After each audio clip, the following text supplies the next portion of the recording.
Hello everyone, I am doctor Alok Agrawal.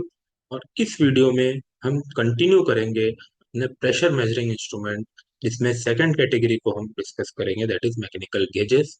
और इसमें हम डिस्कस करेंगे Bourdon tube pressure gauge and diaphragm pressure gauge.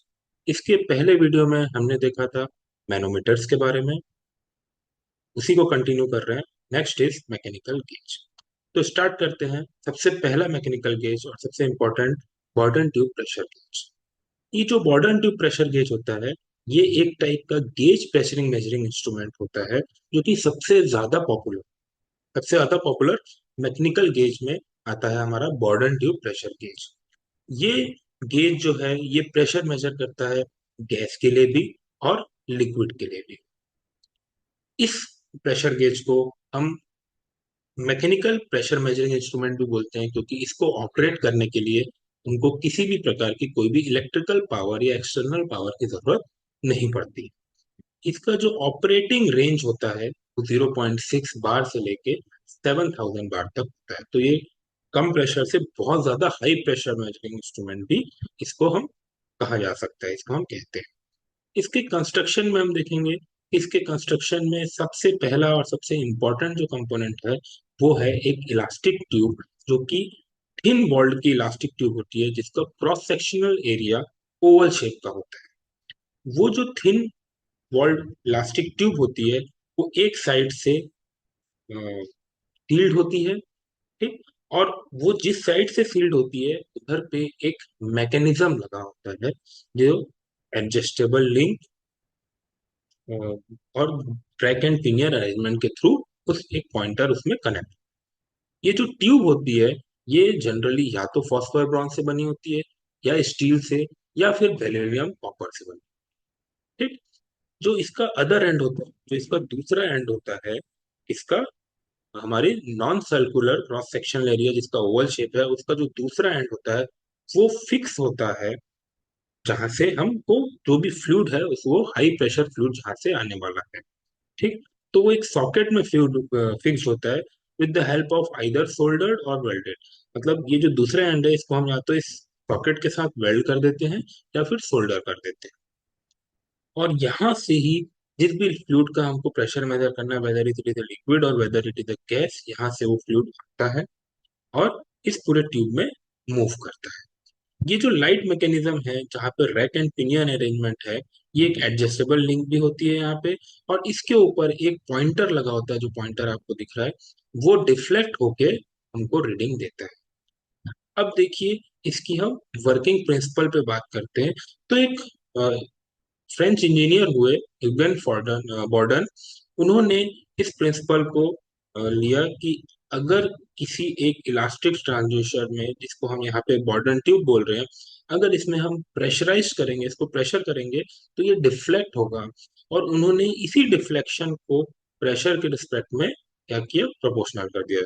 तो ये प्रिंसिपल पे ये हमारा बॉर्डन ट्यूब प्रेशर गेज वर्क करता है। अब देखिए क्या हो रहा है इसमें। ये जो ट्यूब है, जो बॉर्डन ट्यूब है, यहाँ पे आ रहा है कोई भी प्रेशराइज्ड फ्लूइड। जब यहाँ पे प्रेशराइज्ड फ्लूइड आता है तो क्या हो रहा है, ये जो क्रॉस सेक्शनल एरिया जो ओवल शेप का था वो सर्कुलर शेप में आने की कोशिश करता है। जब इसमें प्रेशर होता है तो ये बेंड, ठीक, ये ट्यूब जो है वो बेंट होती है। और जब ये ट्यूब बेंट होती है तो ये थोड़ी सी डिफ्लेक्ट होती है, जो इसका डिफ्लेक्शन है 2 से 3 mm का होता है, ठीक। आप देखिए जो प्रेशराइज फ्लूइड आया और ये 2 से 3 mm बस मात्र डिफ्लेक्ट हो रही है। जब ये इतनी डिफ्लेक्ट होती है तो क्या हो रहा है, इसका रेडियस चेंज हो रहा है बिकॉज ऑफ हुप स्ट्रेसेस। जो हुप स्ट्रेस इसके अंदर क्रिएट हो रही है, इसके कारण इसका रेडियस चेंज हो रहा है। अब जो रेडियस चेंज हो रहा है 2 से 3 mm में, उसके कारण यहाँ से जो एडजस्टेबल लिंक के थ्रू ये जो रैक एंड पिनियन अरेंजमेंट है, इसमें एक रोटेशन आ रहा है, जो कि इस मैकेनिज्म से आप देख सकते हैं। और उसके कारण ये पॉइंटर डिफ्लेक्ट हो रहा है। जितना ज्यादा ये जो बॉर्डर ट्यूब है वो डिफ्लेक्ट करेगी, उतना ही ज्यादा पॉइंटर हमको डिफ्लेक्ट करके रोटरी मोशन में कन्वर्ट करके हमको प्रेशर का मैग्नीट्यूड दिखा। तो this is the working of border tube pressure gauge, जो कि बहुत ही सिंपल है। यहाँ पे क्या हो रहा है, ये जो डिफ्लेक्शन है, इस ये कन्वर्ट हो रहा है रोटरी मोशन में, और उस रोटरी मोशन के कारण पॉइंटर हमको रीडिंग दिखा रहा है। तो this is how the pressure is measured with the help of Bourdon tube pressure gauge. अब हम आते हैं इसके एडवांटेजेस और डिसएडवांटेज। तो सबसे पहले इसका एडवांटेज क्या है बॉर्डन ट्यूब का, कि इसका जो रिजल्ट आता है वो बहुत ज्यादा एक्यूरेट होता है। इसकी कॉस्ट लो होती है। इसका कंस्ट्रक्शन हमने देख लिया है, काफी सिंपल होता है। और ये हाई टेम्परेचर मेजरमेंट में भी, या हाई टेम्परेचर जहाँ पे अगर फ्लूइड का टेम्परेचर बहुत ज्यादा है, उसको उसके प्रेशर को भी ये मेजर करने में मतलब इसमें कुछ परेशानी नहीं आती है। और ये एक वाइड रेंज के प्रेशर को मेजर करता है। लो प्रेशर जैसे कि हमने देखा 0.6 बार भी मेजर कर सकता है, और हाई प्रेशर भी मेजर कर सकता है। ठीक। इसका डिसएडवांटेज क्या है, कि इसका जो रिस्पॉन्स टाइम है वो थोड़ा स्लो है। ये सेंसिटिव है शॉक एंड वाइब्रेशन से। मतलब मोस्टली जो भी मैकेनिकल गेजेस होते हैं या प्रेशर मेजरिंग इंस्ट्रूमेंट होते हैं, उसमें ये डिसएडवांटेज होता ही है, कि जहाँ पे अगर शॉक और वाइब्रेशन हो रहा है तो उनकी उसकी रीडिंग थोड़ी ऊपर नीचे हो सकती है। Amplification is required as the displacement of the free end is low. मतलब यहाँ पे हमको बहुत ज्यादा एम्पलीफिकेशन की जरूरत पड़ती है, क्योंकि जो फ्री एंड है वो बहुत थोड़ा सा डिफ्लेक्ट होता है। हमने देखा 2 या 3 mm ही डिफ्लेक्ट होता है, और उस 2 या 3 mm के डिफ्लेक्शन को हमको पॉइंटर में बहुत हाई डिफ्लेक्शन में दिखाना पड़ता है। तो यहाँ पे जो एम्पलीफिकेशन करना पड़ता है हमको, वो बहुत ज्यादा होता है। मतलब जो रैक एंड पिनियन और जो एडजस्टेबल लिंक के थ्रू जो मैकेनिज्म आया है, उसमें एम्पलीफिकेशन हाई। तो this is the advantages and disadvantage of Bourdon tube pressure gauge. I hope आपको समझ में आ रहा होगा वीडियो में। जिसने भी इस चैनल को अभी तक सब्सक्राइब नहीं किया, प्लीज सब्सक्राइब कर लीजिए। यहाँ पे बीएमई के, बेसिक मैकेनिकल इंजीनियरिंग के सभी टॉपिक्स के लेक्चर आपको मिल जाएंगे। Next type of mechanical gauge हम स्टार्ट कर रहे हैं, that is diaphragm pressure gauge. ये जो डायफ्राम प्रेशर गेज है, इसको हम एक और नाम से जानते हैं, that is called membrane pressure gauge. क्योंकि इसमें जो मेन कंपोनेंट होता है हमारा, वो एक बहुत ही थिन फ्लेक्सिबल मेम्ब्रेन होती है, जिसके हेल्प से हम प्रेशर मेजर करते हैं। ठीक है। ये भी एक mechanical measuring pressure measuring instrument होता है, जिस जो बिना इलेक्ट्रिकल पावर के ऑपरेट होता है। इसकी जो ऑपरेशन रेंज है वो थोड़ी अलग है। ये बहुत कम प्रेशर भी मेजर करता है, दैट इज 10 मिली बार। हमने देखा था जो बॉर्डन है वो 0.6 बार से स्टार्ट होता है। ये 10 मिली बार प्रेशर भी मेजर कर सकता है। लेकिन जो इसका अपर लिमिट है वो 40 बार है, जबकि बॉर्डन ट्यूब का बहुत ज्यादा जो अपर लिमिट थी वो बहुत ज्यादा थी। तो ये generally low pressure measuring instrument की कैटेगरी में आता है। ठीक। जो इसकी मेम्ब्रेन होती है वो इंपॉर्टेंट होती है। ये जो दिख रहा है आपको ये पोर्शन, इसके बीच में लगी होती है। और ये जो मेम्ब्रेन होती है, ये प्लेट टाइप की होती है, जो कि लगी होती है, और जो फ्लूइड आता है उसको वो इसके इंटरनल सिस्टम में जाने से रोकते हैं। तो हमने बॉर्डन ट्यूब में क्या देखा, जो फ्लूइड है वो पूरा मेजरिंग इंस्ट्रूमेंट के अंदर तक जाता है, क्योंकि बॉर्डन ट्यूब अंदर ही लगी है। लेकिन यहाँ पे जो भी हमारा फ्लूइड है, वो इस डिवाइस के अंदर नहीं जा पाता। वो सिर्फ यहाँ पे जो डायफ्राम एक पतली सी मेम्ब्रेन लगी है वहीं पे रुक जाता है।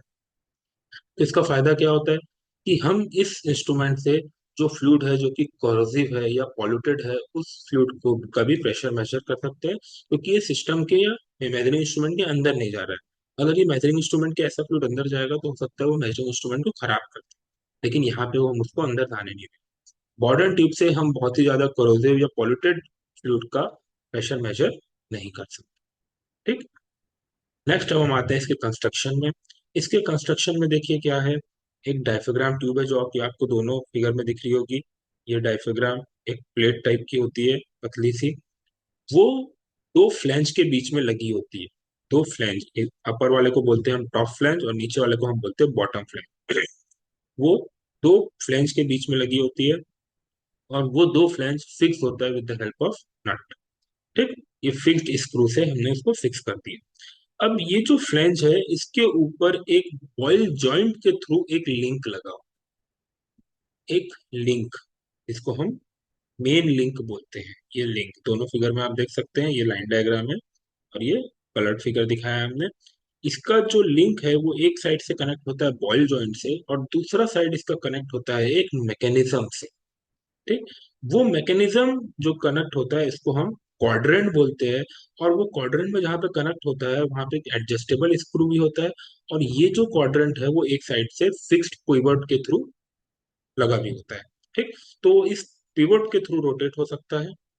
ये लिंक यहाँ पे एडजस्टेबल स्क्रू है, तो ये लिंक हम कहीं पे भी एडजस्ट कर कर सकते हैं इसमें। और ये क्वाड्रेंट इसको इसलिए बोल रहे हैं क्योंकि ये गियर ही है, ये भी same track and pinion arrangement ही है, लेकिन जो गियर है वो एक क्वाड्रेंट के शेप में है, मतलब पूरा सर्कुलर गियर नहीं है, क्वाड्रेंट के शेप में है, इसलिए इसको क्वाड्रेंट बोलते हैं। इस क्वाड्रेंट के ऊपर लगा होता है पिनियन, एक छोटा सा गियर लगा होता है, उसके ऊपर होता है पॉइंट। ये जो आउटर है ये केस है, जिसके ऊपर स्केल बनी है जिससे हम प्रेशर को मेजर करते हैं। ठीक, जिसको हम डिस्प्ले मैकेनिज्म भी बोल देते हैं। ठीक, और ये जो नीचे से पोर्शन है जहाँ पे हम यहाँ पे पी देख रहे हैं, प्रोसेस प्रेशर, वहां से जो फ्लूइड है वो एंटर होता है। अब देखिए जो फ्लूइड है वो इस डायफ्राम के ऊपर नहीं जा पा रहा है, वो फ्लूइड यहीं पे रुक जा रहा है और इस डायफ्राम पे प्रेशर लगा, और उसके प्रेशर से फिर पूरा सिस्टम मैकेनिज्म के थ्रू जो कनेक्ट है हमको पॉइंटर से डिफ्लेक्शन मिला। तो यहाँ पे क्या हो रहा है, जो फ्लूइड है वो इंस्ट्रूमेंट के अंदर, उसके मैकेनिज्म के पास, या कोई भी ट्यूब ऐसी नहीं है जो ऊपर की तरफ जा सक रहा है, इसीलिए इस इंस्ट्रूमेंट से हम कॉन्टामिनेटेड फ्लूइड को भी प्रेशर मेजर कर सकते हैं। तो ये इसका सिंपल सा कंस्ट्रक्शन हो गया। नेक्स्ट हम आते हैं इसकी वर्किंग। तो जो इसकी वर्किंग होती है ये आप एनिमेशन से भी देख सकते हैं। ये बहुत ही पतली जो प्लेट है, ये जो प्लेट है यहाँ पे जैसे ही फ्लूइड आया तो ये डिफ्लेक्ट होती है। ये बहुत ही कम डिफ्लेक्शन होता है इसका, प्लस माइनस 1 mm, मतलब 1 mm से 1.5 mm का इसका डिफ्लेक्शन होता है। और ये जो 1 से 1.5 mm है, तो यहाँ से बॉयल जॉइंट के थ्रू जो लिंक कनेक्ट है और ये जो एडजस्टेबल लिंक है, ये सब आपस में कनेक्ट होती है। और यहाँ पे हमको एक बहुत ही हाई एम्पलीफिकेशन से, हाई ट्रांसमिशन रेशियो से हमको इस पॉइंटर को डिफ्लेक्ट, ठीक, ये सब आपस में मैकेनिकली कनेक्ट है। ठीक, अब ये जो डायफ्राम है, ये जो ब्लू कलर का दिख रहा है, ये पूरा का पूरा क्या है, फ्लूइड है। अब ये जो 1 mm डिफ्लेक्शन हो रहा है उसके कारण जो ये पॉइंटर है, ये पूरी की पूरी फुल स्केल की रीडिंग हमको देता है। तो बहुत ही हाईली सेंसिटिव डिवाइस होता है ये, जिसमें थोड़ा सी डिफ्लेक्शन से हमको बहुत ज्यादा पॉइंटर में रोटेशन हमको मिल जाता है। ठीक, तो दिस इज, इस एनिमेशन से आपको अच्छे से समझ में आ रहा होगा कि किस तरह से जो हमारा डायफ्राम प्रेशर गेज है वो वर्क करता है।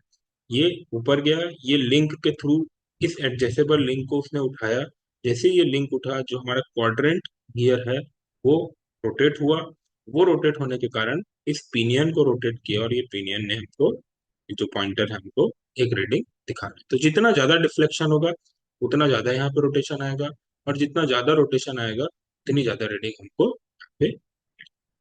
तो this is how the diaphragm pressure gauge.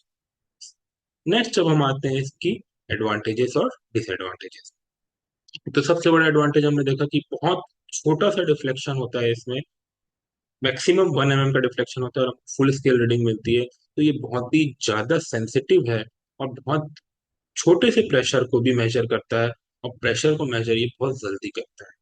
ठीक है, तो ये प्रेशर को माइक्रो सेकेंड्स में डिटेक्ट कर, ये जो है ये बहुत कम स्पेस लेता है, जब हम इसको माउंट करते हैं तो जो स्पेस रिक्वायरमेंट रहती है वो बहुत कम होती है। ये लो प्रेशर को मेजर करता है, इसका जो एडवांटेज है। और सबसे बड़ा एडवांटेज यही है कि ये कोरोसिव फ्लूइड को का भी प्रेशर को मेजर कर लेता है, तो ये खराब नहीं होता क्योंकि डायफ्राम फ्लूइड को मैकेनिज्म के पास या सिस्टम के अंदर जाने ही नहीं देता। तो this are the advantages. Disadvantage क्या है कि इसको फिक्स करना डिफिकल्ट होता है। They are not appropriate for high pressure, क्योंकि देखिए हमारा जो इसका लिमिट है ये 40 बार बस है। अगर हम इसमें ज्यादा प्रेशर देते हैं तो जो वो प्लेट है, डायफ्राम प्लेट है, उसमें परमानेंट डिफ्लेक्शन हो जाता है और वो हमारा इंस्ट्रूमेंट खराब हो जाता है। थोड़े से भी वाइब्रेशन या स्ट्रेस से इसकी रीडिंग में फर्क आ जाता है, तो ये हम इसको ऐसी जगह यूज नहीं कर सकते जहाँ पे बहुत ज्यादा वाइब्रेशन है या बहुत ज्यादा हाई प्रेशर है, और इसको मेंटेन करना डिफिकल्ट होता है। ठीक, तो this are the disadvantage of this type of mechanical gauge. तो इस वीडियो में हमने दो टाइप के मैकेनिकल गेज देखा, that is Bourdon tube and diaphragm pressure. तो this is all for this video. Next video में हम दूसरे टाइप के मेजरिंग इंस्ट्रूमेंट के बारे में बात करेंगे। Thank you, thank you.